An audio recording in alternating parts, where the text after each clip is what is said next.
జై శ్రీరామ్ అందరికీ నమస్కారం వెల్కమ్ టు న్యూస్ అఖండ నేను మీ కస్తూరి శ్రీధర్ మిత్రులారా మన యోగి ఆదిత్యనాథ్ గారికి సంబంధించినటువంటి ఒక అద్భుతమైన న్యూస్ అయితే తీసుకొచ్చా న్యూస్ మాత్రం సూపర్ గా ఉంటదంటే కావాలంటే చూడండి యోగి ఆదిత్యనాథ్ గారు ఉత్తరప్రదేశ్ ముఖ్యమంత్రి సరే 24 కోట్ల జనాభా ఉన్నటువంటి ఉత్తరప్రదేశ్ లాంటి రాష్ట్రాన్ని పాలించడం అంటే మాటలు కానే కాదు అందులోనూ గోండా రాజుగా వర్ధిల్లుతున్నటువంటి రాష్ట్రాన్ని దారిలో పెట్టడం అంటే మామూలు విషయం అయితే కాదు అందుకు గుండెల్లో దమ్ము ఉండాలి అసలు ఒకే సమయంలో మాఫియా ముఠాలను క్రిమినల్ గ్యాంగులను సుఫారీ ముఠాలను అలాగే గ్యాంగ్స్టర్లను పొలిటికల్ గ్యాంగ్లను తట్టుకొని నిలబడడం అంటే మామూలు మాటలు కాదు అందుకు బాబు మీద దమ్ హోనా చాయే అంటే దమ్ అనేది ఉండాలన్నమాట ఎప్పుడు ఏమి జరుగుతుందో తెలియని పరిస్థితుల్లో ఉన్నటువంటి ఉత్తరప్రదేశ్ను యోగి ఆదిత్యనాథ్ గారు ఇప్పుడు నిలకడగా అభివృద్ధి చెందేటటువంటి రాష్ట్రంగా తయారు చేశారు ఈ క్రమంలో గత 8 సంవత్సరాల్లో ఉత్తరప్రదేశ్ పోలీసులు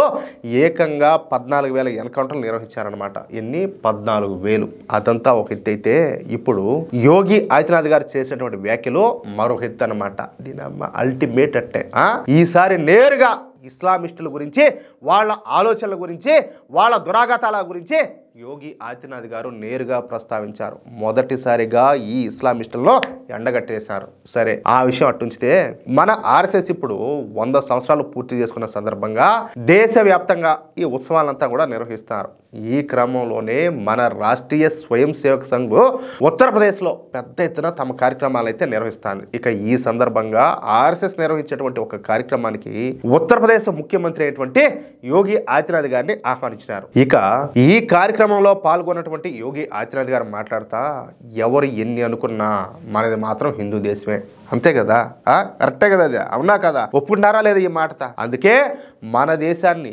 హిందుస్థాన్ అని చెప్పి పిలుస్తారు ఎవరో ఎందుకు పక్కన ఉండే ఈ ఉగ్రవాద దేశం ఉన్నది కదా పాకిస్తాను అదే స్వామి పాకిస్తాను వాళ్ళు మన దేశాన్ని ఏమంటారు ఇండియా అనరో భారత్ అనరో వాళ్ళు అనేది నోటికొచ్చే హిందుస్థానే అనేది వాళ్ళు మరి కాదు స్వామి వాళ్ళే హిందుస్థాన్ అంటా ఉంటే మనం అనుకునేదానికి మనకేమే ఏమి కర్మో ఇదంతా కూడా ఎన్ని పేర్లు మన దేశానికి ఏ దేశానికైనా ఒక పేరు ఉంటుంది ఇండియా భారత్ హిందుస్థాన్ ఏం లే తీసి అవతల భారత ఇండియా బొండి అన్ని లేకుండా హిందుస్థాన్ అని పెట్టేస్తాడు ఫిక్స్ చేస్తే సూపర్ గా ఉంటది అవునా కదా ఇదైతే నా వ్యక్తిగత అభిప్రాయం అదే విషయం ఇకపోతే మన హిందువులు అహింసావాదులు సాధుజీవులు కానీ మన హిందువుల అతి మంచితనాన్ని కొందరు చేతగానితనంగా భావిస్తున్నారు వాస్తవమే ఎందుకంటే మనోళ్ళు స్వార్థం ఉండా కొడుకులు కదా నిద్ర లేస్తే సరే నాకేంది అని కాడనే ఉంటారు వీళ్ళు ఎంతసేపటికి నాకేంది నా కుటుంబానికి ఏది నాకేం వచ్చాది నాకేం ఇచ్చారు దీంతోనే బతుకంతా కూడా దీనివల్ల ఏంటంటే వెనక జరుగుతూ ఉండే నష్టం వీళ్ళకి అర్థం కావడం మనలో ఉన్నటువంటి అనైక్యతను ఏది వీళ్ళంతా కూడా ఈ జిహాదీ గ్యాంగులంతా కూడా తమ ఆయుధంగా మార్చుకుంటున్నారు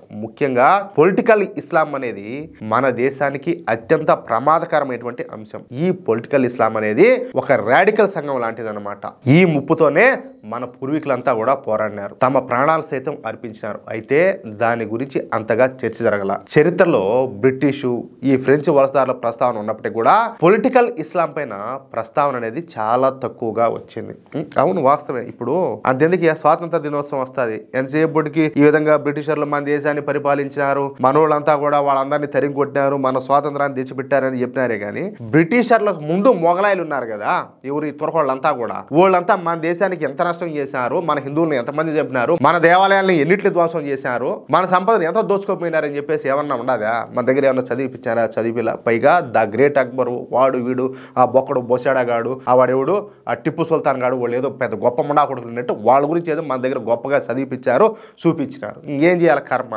ఛత్రపతి శివాజీ గురు గోవింద్ సింగ్ మహారాణా ప్రతాప్ మహారాణా సంఘ వంటి వీరిలో పొలిటికల్ ఇస్లాం పైన పోరాటం చేశారు 100% వాస్తవం ఇది కానీ ఈ పోరాటాలను మన హిందువులే పెద్దగా పట్టించుకోవాలా ఎందుకు పట్టించుకుంటారా ముండమో ఇలా బతుకులు చేయడం వీళ్ళు ఎందుకు పట్టించుకుంటారయా వీళ్ళు ఎందుకు పట్టించుకుంటారంటాలే పోయే కాలం వీళ్ళకు స్వతంత్రంగా స్వేచ్ఛగా వీళ్ళకి బతకడం వీళ్ళకి ఇష్టం ఎంతసేపటికి ఒకరి దగ్గర ఊడికి చేయాలా ఒకటి మోచేతి నీళ్ళు తాగాల ఒకరి దగ్గర బానిసలాగా బతకాలి వీళ్ళ బతుకులంతా కూడా వీళ్ళ రక్తంలోనే బానిసత్వం అనేది నిలబడిపోయింది అది వీళ్ళు ఎట్ట బతారా మాదిరిగా కానీ ఇప్పుడిప్పుడే మన హిందువులు కళ్ళు తెరుస్తారు తమ పూర్వీకులకు జరిగినటువంటి తీవ్రమైనటువంటి సంఘటనలు ఎదుర్కొన్నటువంటి ఇబ్బందుల గురించి హిందువులకు ఒక అవగాహన అయితే వస్తుంది అయితే పొలిటికల్ ఇస్లాం ద్వారా దేశాన్ని విడగొట్టేందుకు చాంగూర్ బాబా వంటి శక్తులను ఉపయోగించుకుంటున్నారు ఈ చాంగురు బాబా అనేవాడు ఎవడో కూడా నేను మీకు చెప్తా. ఎందుకంటే గతంలో కూడా వీడి గురించి న్యూస్ ఒకటి చేశాం, బహుశా మీరు మర్చిపోయి ఉండొచ్చు. వీడి గురించి మళ్ళా చెప్తా, ఓకేనా? అలాంటి శక్తుల నుంచి రక్షించేందుకు సమాజాన్ని ఏకం చేసినటువంటి కృషిని రాష్ట్రీయ స్వయం సేవక సంఘం కొనసాగిస్తుంది. మత మార్పిడులకు సిద్ధపడే వాళ్లకు కులం ఆధారంగా ఈ చాంగూర్ బాబా డబ్బు ఆఫర్ చేశాడు. వీడేం చేశాడు తెలిసిన? వీడు ఒక పకీర్ ముండా కొడుకు, పకీర్ అవతారం ఎత్తి సరే ఏదో తిరుగుతా చేస్తా ఉన్నాడు, ఏదో మత పెద్దలాగా. ఇదిగోయా బ్రాహ్మిన్స్ అయితే ఈ రేటు, లేకపోతే క్షత్రియులు అయితే ఈ రేటు, వైశ్యులు అయితే ఈ రేటు, అంటే ఒక కులానికి ఒక వర్గానికి అంట ఇదిగో ఈ అమ్మాయి ఇదిగో పలానా వర్గం పలానా కులం పలానా అంటే ఈ అమ్మాయికి ఒక రేట్ ఫిక్స్. మార్చేసి ఈ పని పాట లేకుండా ఉంటారు కదా గాలి ముండా కొడుకులంతా, ఈ జిహాది ముండా కొడుకులా, వాళ్ళందరినీ పోగు చేసి గ్రూపులు కట్టి వాళ్ళకు తినేదానికి తిరిగేదానికి షికారులు దొబ్బేదానికి వాళ్ళకి డబ్బులు ఇచ్చి అమ్మాయిలు వెంట పడమని చెప్తా ఉన్నారు. ఇంకా అమ్మాయిలు వాళ్ళు ఏం చేస్తారు? పనిలా పాటాలా ఈ జిమ్ములకు గట్రా పోయేది, బాడీలు పెంచేది, ఆ సైట్లు కొడతా పని పాట లేకుండా 24 గంటలు ఫోన్లు మాట్లాడతా ఇవన్నీ ఈ పని మాల మండలం లైన్లో పెడతా ఉన్నారు. వాళ్ళు ఏంటంటే మనం ఎంత మొత్తుకునే అమ్మ తల్లి వాళ్ళ మోజులో పడద్దు, వాళ్ళ మాయలో పడద్దు, వాళ్ళు దరిద్ర ముండా కొడుకులు, వాళ్ళు జిహాది ముండా కొడుకులు, వాళ్ళు ఉగ్రవాద ముండా కొడుకులు, వాడు మీ జీతాలను నాశనం చేస్తారు, మిమ్మల్ని కొట్టి చంపేస్తారు, లేకపోతే మిమ్మల్ని సూట్ కేసులో పెడతారు, మిమ్మల్ని ఇబ్బంది పెడతారు, లేకపోతే మిమ్మల్ని వేసే గృహాలకు అమ్ముతారు, లేదంటే మీ దగ్గర తీవ్రవాద కార్యకలాపాలు చేపిస్తారని చెప్పేసి మనం నెత్తి నోరు మొత్తుకున్నా కాళ్ళు గడ్డం పట్టుకున్నా కానీ ఈ మొనమాపులు ఇన్ని సావాలా.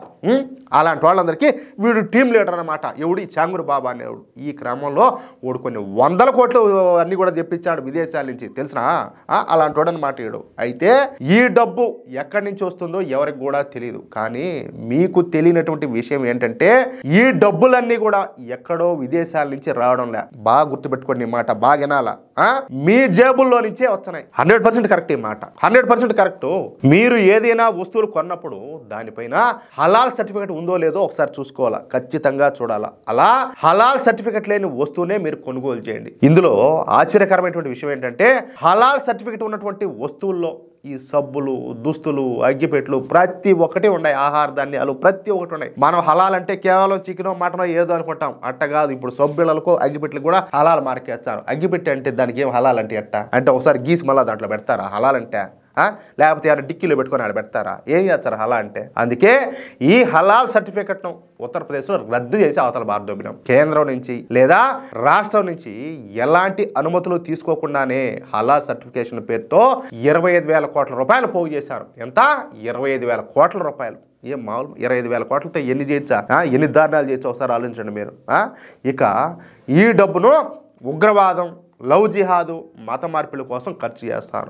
ఏదైనా వస్తువులు కొనేటప్పుడు దాన్ని ఎవరు తయారు చేశారు, దానిపైన హలాల్ సర్టిఫికేట్ ఉండదా అన్న విషయాలను చూసుకొని ఆయా వస్తువులను అయితే కొనుగోలు చేయండి. అనవసరంగా హలాల్ ఉత్పత్తులను కొనుగోలు చేసి జిహాదీలకు అవకాశం కల్పించొద్దంటూ యోగి ఆదిత్యనాథ్ గారు సంచలన వ్యాఖ్యలు చేశారు. ఈసారి నేరుగా డైరెక్ట్ గా ఈ ఇస్లామిస్టులపైనే తన విమర్శలను ఎక్కుపెట్టినారన్నమాట. నిజం చెప్పాలంటే యోగి ఆదిత్యనాథ్ గారు చేసింది విమర్శలు కాదు, 100% వాస్తవాలు. 100% చాలా మంది జీర్ణించుకోలేనటువంటి పచ్చి నిజాలు. అవునా కాదా? ఈ న్యూస్ షేర్ చేయాల్సిన అవసరం చాలానే ఉండాలి. ఇంకా ఎందుకంటే ఒక్క న్యూస్ మేము ఏదైనా సేకరించి మీకు చెప్పాలంటే మా తలపాను తోకొచ్చాను, ఊరికే కూడా కాదు. మిమ్మల్ని మొత్తుకున్న స్వామి నాయన ఏదైనా ఇంపార్టెంట్ న్యూస్ ఏదైనా ఉంటే షేర్ చేయండి స్వామి అని చెప్పి మీరు మాట్లాడితే అసలు ఎంతమంది షేర్ చేస్తారో కూడా తెలియదు. ఎందుకు పని పాఠాలు అని కూర్చుంటుంది. మేము ఏం పని చేస్తున్నామో, మేము ఎంత రిస్క్లో ఉన్నామో మీకు కూడా తెలుసు. అయినా కూడా మేము సాహసం చేసి దేశం కోసం ఒక పోరాటం చేసేట్టున్నది, మా జీవితాన్ని కూడా పణంగా పెట్టి మీకు న్యూస్ షేర్ చేయమంటే ఏం మీకు షేర్ చేసేదానికి ఏమంతా మీకు ఎంతసేపు పడుతుంది? కొన్ని 100 గ్రూపుల్లో ఉంటారు, ఫేస్బుక్ గ్రూపులు, వాట్సాప్ గ్రూపులు, దేంట్లో ఏం షేర్ చేస్తానికి ఎంత ఏం పడుతుంది మీకు? మీ వల్ల ఒక్కరి ఆలోచనలో మార్పు వచ్చినా, ఒక సెక్యులర్ హిందువు ఒక జాతీయవాదిగా మారినా కూడా ఎంత మేలు ఈ దేశానికి. మీ వల్ల ఒకరిలో మార్పు వచ్చిందంటే సంతోషమే కదా. మీరెందుకు అంత కనీసం అంత బాధ్యత లేకుండా ఎందుకు అలా ఉంటారు?